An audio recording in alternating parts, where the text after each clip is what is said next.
Okay, sounds good. Well, I want to thank everybody for their time today and listening to this session. My name is Ben Kenny. I'm with the Maine apprenticeship team. And I also have Christine McAllister also. She's helping with the technical side of things on the Zoom call. And we're both going to help you learn about the electrical trades and building a program within your high school system. So we hope that you can introduce yourself by posting your name and organization in the chat. That way we can make this interactive and get to learn about you as you do with us. And there's our wonderful pictures there. We still look just as good as we did when we took them, so that's always good. And so today's guest presenters are, we have two. One is Nathan Poland, and he's from Advanced Technical Schooling. And so the other one is Andrea Sullivan, and she is from Foster Career and Technical Education Center. And we'll both be speaking today about their partnership and collaboration in building apprenticeships and their education program there.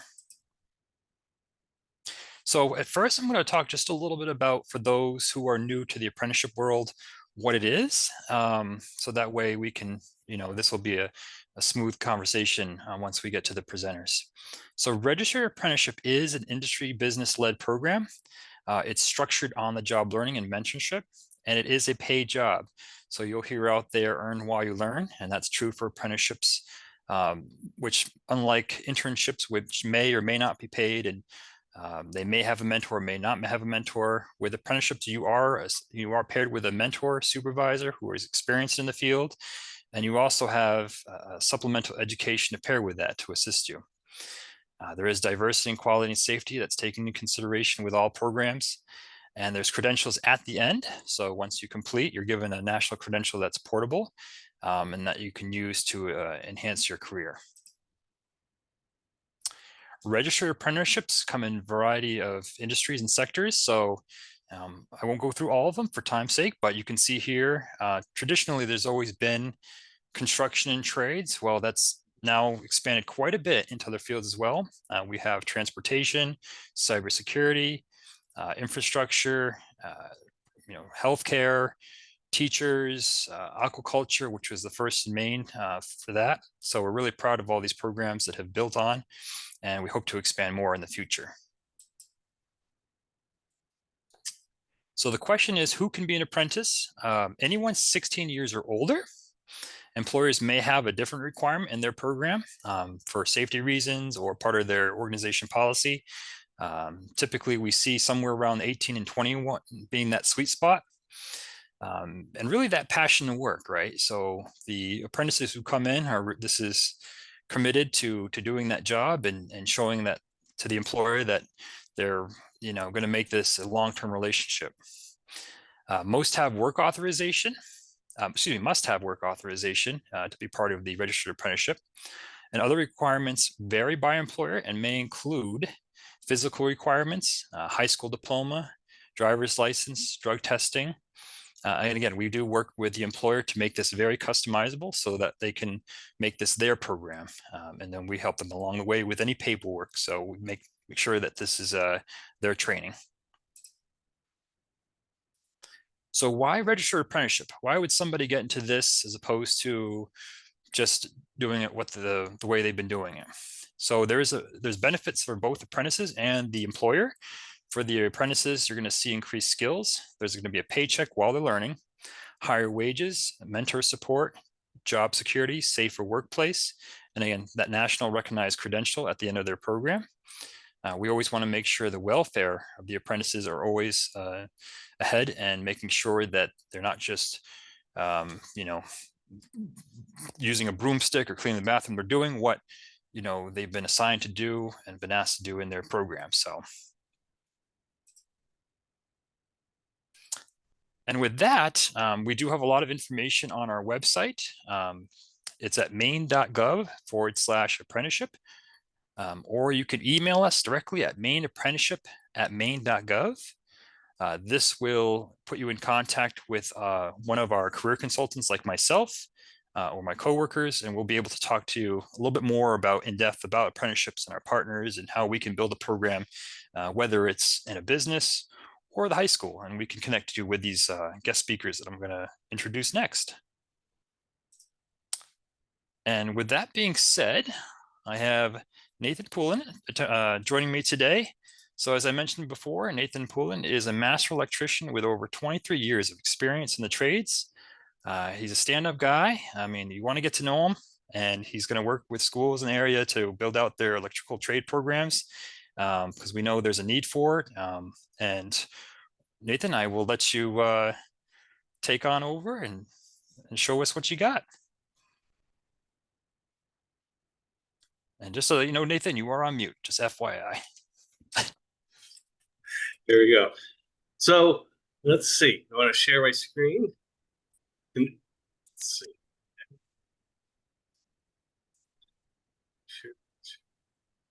All right, so everyone should be seeing my screen here. It says High School Program Advanced Technology. Yep, okay, super, awesome. Well, welcome to Maine's DOL Youth Apprenticeship Week. My name is Nathan Poulin. I am the founder and director of ATS. Today we are going to go over ATS's newest offering, our high school program. But before we get to the high school program, I'll start by giving a little background on myself and what ATS has to offer. I started my career as an electrician back in the spring of 1998. And since then, I've owned my own electrical contracting business and ran that out of the Concord, New Hampshire area. I have 3 master licenses, one for New Hampshire, Vermont, and Maine. I have a journeyman's license in New Hampshire and Mass. And then I taught electrical technology at Dover High School and Career Technical Center. I was the director of the Dover School of Technology, which offers the state in-person classes for plumbing, gas, and electrical. And I helped created the electrical apprenticeship program curriculum for the state of New Hampshire. And then since 2019, I started ATS, the first interactive online electrical apprenticeship program in the nation. ATS offers an approved 600-hour electrical apprenticeship program. We are approved by the state boards in Maine, Vermont, Wyoming, Virginia, and New Hampshire. And we are also licensed and bonded by the New Hampshire Department of Education and are an approved RTI related training instructor provider for the Federal Department of Labor.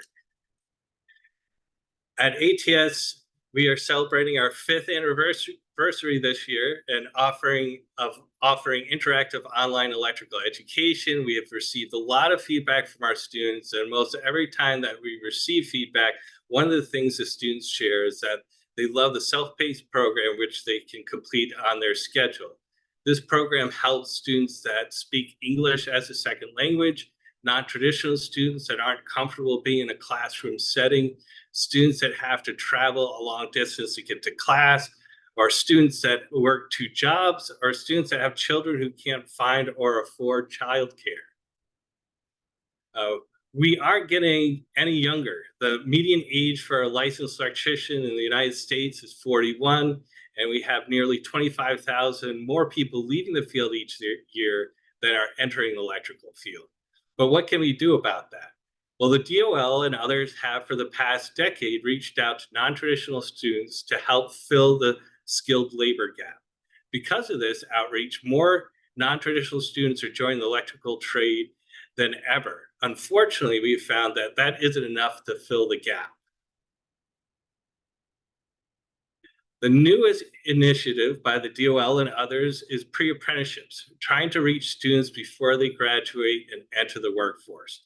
CTCs are a great place to start, and they are already preparing students to enter the trades when they graduate.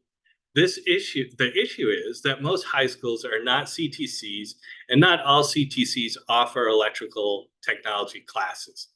That is where ATS's new High School Electrical Technology 101 program can help reach those students that don't have the opportunity of attending a CTC that offers electrical classes. Our mission, ATS's high school program has been developed with the goal of opening the world of electrical technology to all high school students that are interested in electrical trades. Through the cooperative efforts of industry, organizations, schools, and ATS, we can create a program that engages students and prepares them for a career where they will make well above the median wage without accruing debt during their training. This strategic partnership opens the door not only for a career, but for students to start their own businesses and help train the next generation to follow them. Our solution, we have created a way to include as many high schools as possible in the career pathway for students to be electricians. The ATS Electrical Technology 101 program is something any school can offer with a little help from industry. Our pathways. We have created 3 different pathways to help schools implement electrical training in their schools. Any of these 3 pathways can be tailored to fit the school's specific needs. And pathway 1 is a high school course. The students would meet up to 5 times per week and up to 1.5 or an hour and a half a day. The school would manage the program and would have a teacher slash paraprofessional that acts as an educational support and supervision for the students during that time. The course would be supplied and managed by ATS, and the industry partners would be scheduled to work with the class on a regular basis to help students with their studies and work on their hands-on labs. Pathway 2 is more of an after-school club, just like robotics or something to that effect. Students meet after school once per week, along with industry experts to help with their coursework, complete hands-on activities, have field trips to job sites and supply houses. The coursework would be supplied and managed by ATS, and the high school would manage the program.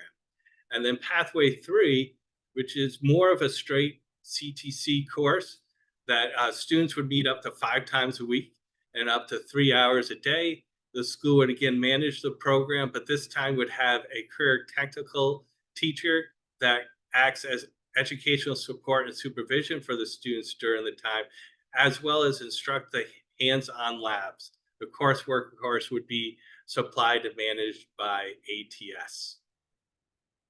Course outcomes. I have taken the first years of ATS's interactive online course and split the course into part A and a part B. Part A would be covered in the student's junior year. Part B would be covered in their senior year.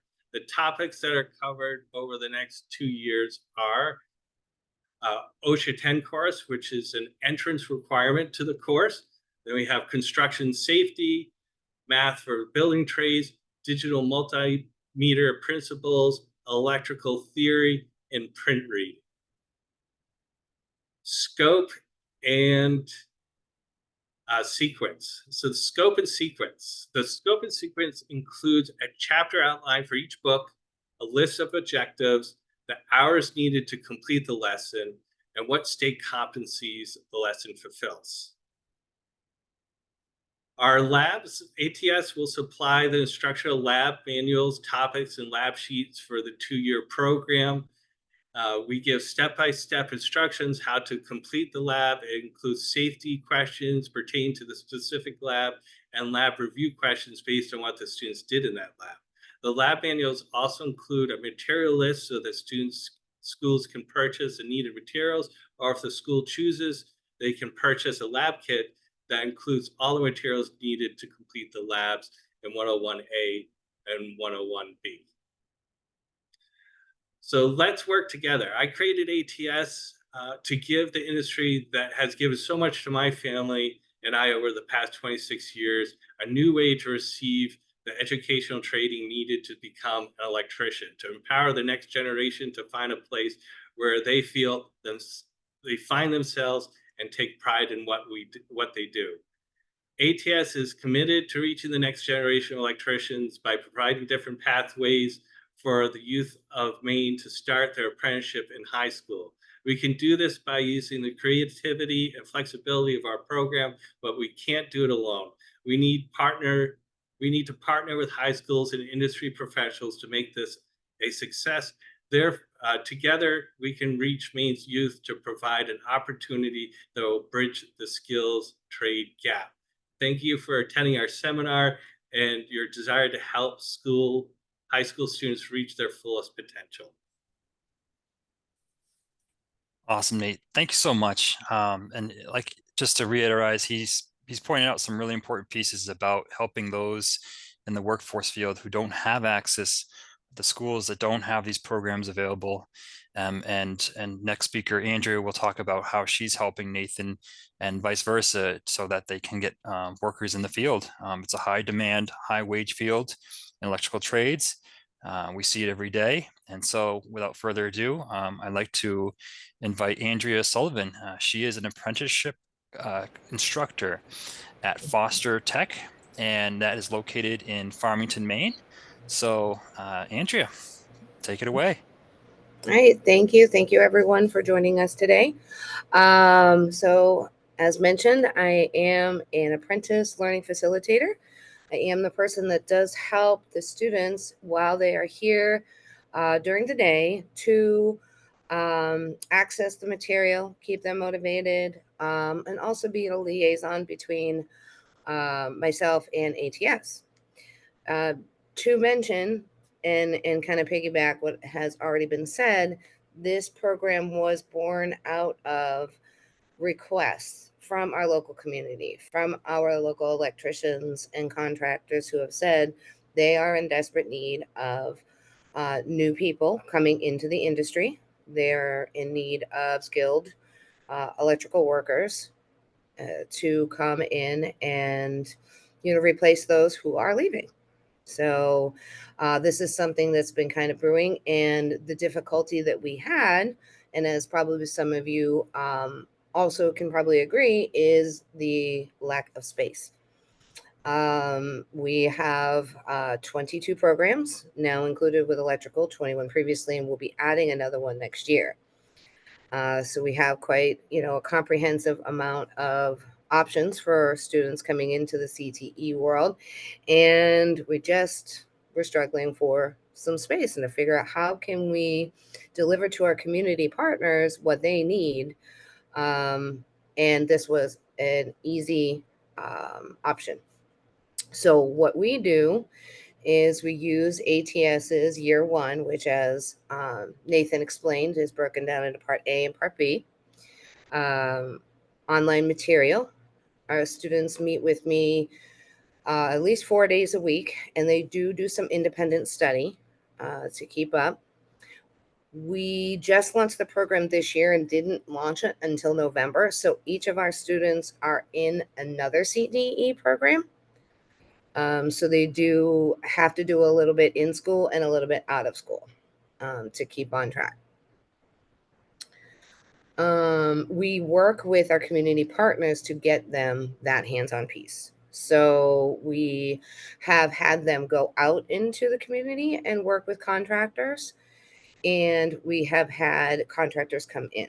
So right now we have just had another person who has come in and is donating his time 1 to 2 days per week, where he will work with them all day. And we bargain some time from the original programs to get that done.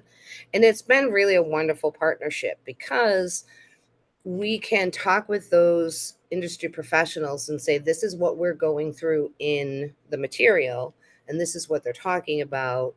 Can we look into this as far as the hands-on approach? Next year, however, the electrical students will be coming to us exclusively.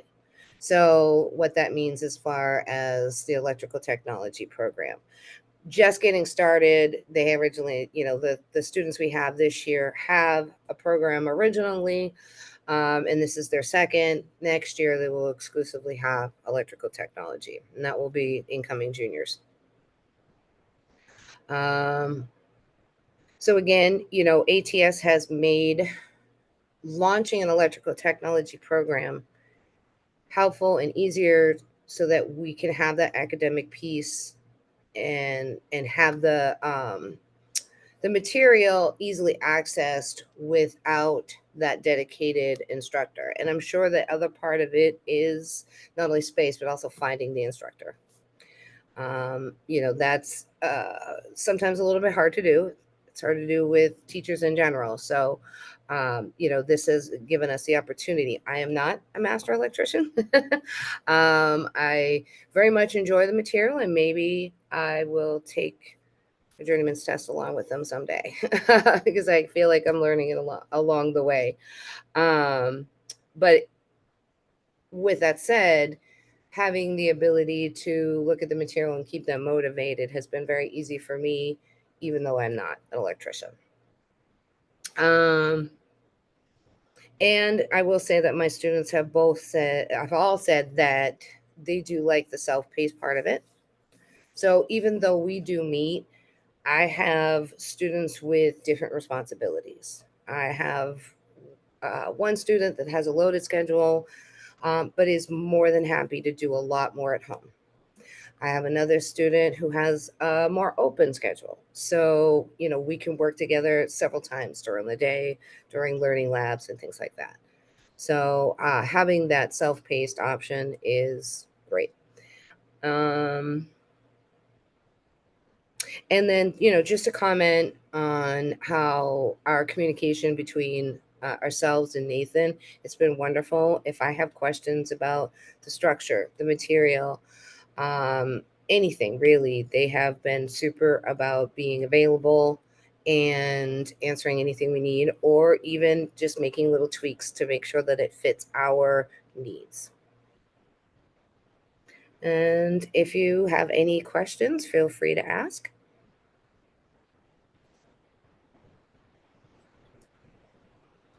Awesome, Andrea. Thank you so much. So yeah, so I think you made a point there as far as the school scheduling. It can be tough. I mean, if I think about school days, everybody learns at a different pace, and we're all coming from different backgrounds. Sometimes you may be working a part-time job, already, and you still want to kind of learn this electrical field. It's a good fit for that. And again, it's really kind of getting them prepped for this trade that could be a huge benefit in the long run. So especially if they're questioning whether, geez, do I really want to go into a 4-year school and incur debt? This is a great alternative option. So I'd like to take this opportunity. If anybody has any questions out there, we might have one here. Let's see.